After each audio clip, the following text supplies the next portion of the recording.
మరో breaking news చూస్తున్నాం. Mastan Sai arrest వ్యవహారంపై రాజ్ తరుణ్ మాజీ ప్రేయసి లావణ్య సంచలన ఆరోపణలు చేశారు. తాను కూడా మస్తాన్ సాయి బాధితురాలినేనని తెలిపింది. అతడి వల్ల అనవసరంగా తాను డ్రగ్స్ కేసులో ఇరుక్కున్నానని వెల్లడించింది. తాను డ్రెస్ మార్చుకుంటున్న సమయంలో తీసిన వీడియో అతడి ఫోన్లో ఉందని చెప్పింది. దాన్ని పట్టుకొని తనను బెదిరించారని ఆరోపించింది.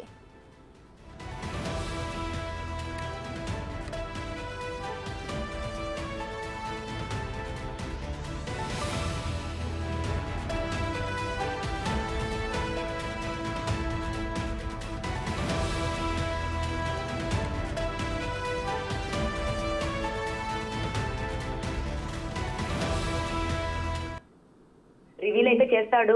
మరి వాళ్ళ ఇంట్లో కెమెరా పెట్టినప్పుడు అండ్ నా వీడియో కూడా ఉంది సార్. అది నేను ఓపెన్ గానే చెప్తున్నాను. ఓ మీరు కూడా బాధితులు ఇప్పుడు ఆ వీడియోస్? నేను కూడా బాధితులనే సార్. నావి కూడా టెలికాస్ట్ చేస్తామని నన్ను బెదిరించాడు మస్తాన్. మొన్న వారం క్రిందట కూడా నన్ను బెదిరించాడండి మస్తాన్. ఓకే, అంటే ఎట్లాంటి వీడియో? సో మేము ఫస్ట్ మస్తాన్ వాళ్ళ ఇంటికి వెళ్ళినప్పుడు రూమ్ లో కెమెరా ఉండింది సార్. నేను డ్రెస్ చేంజ్ చేసుకున్నాను. ఆ వీడియో ఒకటి మస్తాన్ దగ్గర ఉండింది. అండ్ నన్ను గుంటూరులో నన్ను కొట్టి నా ఫోన్స్ కాపీ చేసుకున్నప్పుడు నా iCloud and 2 Gmails Google photos through takeout ద్వారా నా ఫొటోస్ కాపీ చేసుకున్నారు సార్. సో నా పర్సనల్ ఫొటోస్ కూడా అతని దగ్గర ఉన్నాయి.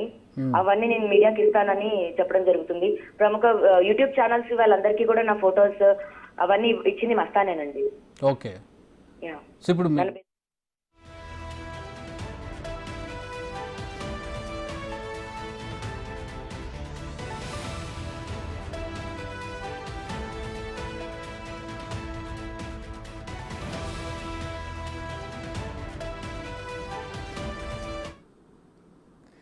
రైట్, లావణ్య కేసులో మస్తాన్ సాయిని అదుపులోకి తీసుకున్నారు పోలీసులు. దీనికి సంబంధించి మరిన్ని డీటెయిల్స్ మా ప్రతినిధి రానా లైవ్ లో అందిస్తారు.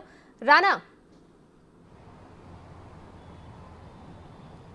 ఢిల్లీ నుంచి విజయవాడకి దాదాపు 30 గ్రాముల MDMA తీసుకొచ్చినటువంటి కేసులో మస్తాను సాయి A5గా ఉన్నాడు. అతన్ని నిన్న పోలీసులు అరెస్ట్ చేసినటువంటి నేపథ్యం కనపడుతుంది. నిజానికి ఇది గత నెలలో దాదాపు 4 మందిని అరెస్ట్ చేశారు పోలీసులు. మస్తాన్ సాయి మాత్రం పరారీలో ఉన్నారు. నిన్న ఆయన్ని దగ్గర ఉన్నటువంటి సమయంలో అతన్ని అరెస్ట్ చేసినటువంటి పరిస్థితి కనపడుతుంది. అరెస్ట్ చేసినప్పుడు కొన్ని కీలకమైనటువంటి అంశాలు తెరపైకి వచ్చినటువంటి పరిస్థితి కనపడుతుంది. ముఖ్యంగా మస్తాన్ సాయికి సంబంధించినటువంటి ఫోన్లో, జీమెయిల్లో, ఏదైతే డ్రైవ్లో చాలా పెద్ద ఎత్తున కూడా అమ్మాయిలకు సంబంధించినటువంటి ఫొటోస్ కానీ వీడియోస్ కానీ వీడియో కాల్స్ మాట్లాడినటువంటి ఆ ఒక్క రికార్డింగ్స్ కానీ అన్నీ కూడా అది అందులో ఉన్నట్టుగా మనకు తెలుస్తుంది. అవన్నీ కూడా నిన్న బయటపెట్టినటువంటి నేపథ్యం అయితే కనపడుతుంది. దాదాపు 40 మంది దాకా కూడా అమ్మాయిలకు సంబంధించినటువంటి వీడియోస్ అతని వద్ద ఉన్నట్టుగా మనకు ఆ సమాచారం అంటున్నటువంటి పరిస్థితి కనపడుతుంది. దానితో పాటు ఇన్ని రోజులు మస్తాన్ సాయికి లావణ్యకి రిలేషన్షిప్ ఉంది అనేది కూడా ప్రముఖంగా వచ్చినటువంటి నేపథ్యంలో నిన్న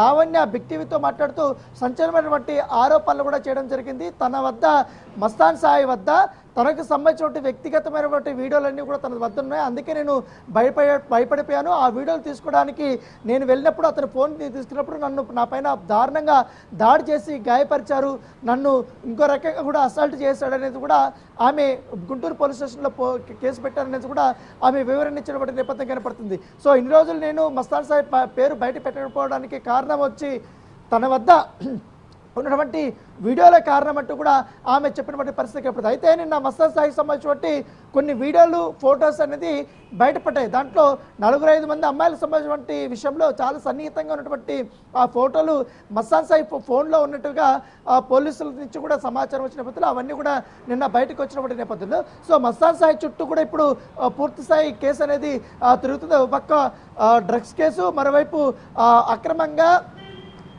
అమ్మాయిలకు సంబంధించినటువంటి ఫొటోస్, వీడియోస్ పెట్టుకొని బ్లాక్మెయిల్ చేస్తున్నారంటూ కూడా ఆ వైపు కూడా పోలీసులు దర్యాప్తు చేయడానికి ముమ్మరం చేస్తున్నటువంటి నేపథ్యం అయితే కనపడుతుంది. ఎందుకంటే దానితో పాటు లావణ్య పైన మస్తాన్ సాయికి సంబంధించినటువంటి వాళ్ళ తండ్రి కూడా కొన్ని ఆరోపణలు చేశాడు. ఎందుకంటే లావణ్యనే మస్తాన్ సాయిని గత కొంతకాలంగా కూడా బ్లాక్మెయిల్ చేస్తుంది, దాదాపు 10 కోట్ల రూపాయల వరకు కూడా డబ్బులు అడిగిందంటూ కూడా కొన్ని కామెంట్లు చేయడం జరిగింది. దానిపైన కూడా లావణ్య స్పందించింది. అసలు నా వీడియోలు పెట్టుకొని నన్ను కొట్టి నా పైన ఆరోపణలు చేయడం ఏంటి, నేను ఎంతగా విసిగిపోయాను, ఎంతగా నలిగిపోయానో మీకేం తెలుసట్టు కూడా ఆమె కామెంట్ చేసినటువంటి నేపథ్యం. చెప్పండి ఉమేష్. రానా, అలాగే గుంటూరులోనే సుభాని హోటల్ కూడా ఇందులో ప్రత్యేకంగా వినిపిస్తుంది. హోటల్ పేరు, ఆ హోటల్ యజమాని 2 కుమారులు కూడా ఇందులో ఇన్వాల్వ్ అయినట్టు తెలుస్తోంది. దీనిపై డీటెయిల్స్ ఏంటి రానా?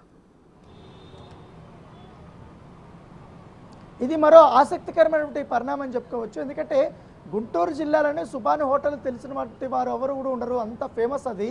అక్కడ వచ్చి బిర్యానీ తినడానికి చాలా ఉత్సాహంగా చూపిస్తారు. కానీ 4 సంవత్సరాలకు ముందే ఈ సుబాని హోటల్ సంబంధించిన యజమాని కుమారులు ఎవరైతే ఉన్నారో కాజా కానీ అలాగే షరీఫ్ కానీ వీళ్ళిద్దరు కూడా డ్రగ్స్ కేసులో అప్పుడు ఇరుక్కుపోయారు. అప్పుడు అరెస్ట్ అయినటువంటి సందర్భం. ఇప్పుడు తాజాగా 30 గ్రాములు MDMA ఢిల్లీ నుంచి తీసుకొచ్చి ఆ కేసులో విజయవాడ రైల్వే స్టేషన్ దగ్గర వాళ్ళు ఉండడము, అక్కడ రెడీ హ్యాండెడ్గా ఎన్ఫోర్స్మెంట్ డిపార్ట్మెంట్ వాళ్ళని పట్టుకోవడము, ఇవన్నీ ఒక సంచలనంగా మారినటువంటి నేపథ్యం కనపడుతుంది. దానితో పాటు ఈ కేసులో కూడా మస్తాన్ సాయికి లింక్ ఉంది. దాంతోపాటు ఇక్కడ హైదరాబాద్ ఉన్నటువంటి వరలక్ష్మి టిఫిన్ సెంటర్లో కూడా మస్తాన్ సాయి డ్రగ్స్ సరఫరా చేసినట్టుగా ఆనవాళ్ళు దొరికిన నేపథ్యంలో మస్తాన్ సాయికి ఈ సుబాని హోటల్ సంబంధించినటువంటి ఇద్దరు ఎవరైతే కాజా కానీ తర్వాత షరీఫ్ కానీ వీళ్ళు ముగ్గురు దాదాపు చాలా సంవత్సరాల నుంచి కూడా లగ్జరీ లైఫ్కి అలవాటు పడి ఎక్కడి నుంచి కూడా గంజా కానీ MDMA కానీ కోకే కానీ వీళ్ళని తీసుకొని వచ్చి ఇటు విజయవాడ గుంటూరులో ఉన్నటువంటి కొంచెం సంపన్నుల పైన టార్గెట్ చేసి వాళ్ళకి సప్లై చేసినట్టుగా పోలీసులు నిర్ధారించారు. వాళ్ళు ఆల్రెడీ కూడా గత నెలనే అరెస్ట్ చేసినటువంటి నేపథ్యం అయితే కనపడుతుంది. తాజాగా 2 వరలక్ష్మి టిఫిన్స్ ఇట్లా సుబాని హోటల్స్ దగ్గర 2 వైపులా కూడా ఇట్లా డ్రగ్స్కి సంబంధించినటువంటి ఆనవాళ్ళు లభ్యమవడం అంటే ఇది ఒక కొంతగా కలవరపెట్టే అంశంగానే పరిగణించాల్సినటువంటి నేపథ్యం కనపడుతుంది. పోలీసులు కూడా అన్ని కోణాల్లో కూడా విచారిస్తున్నారు.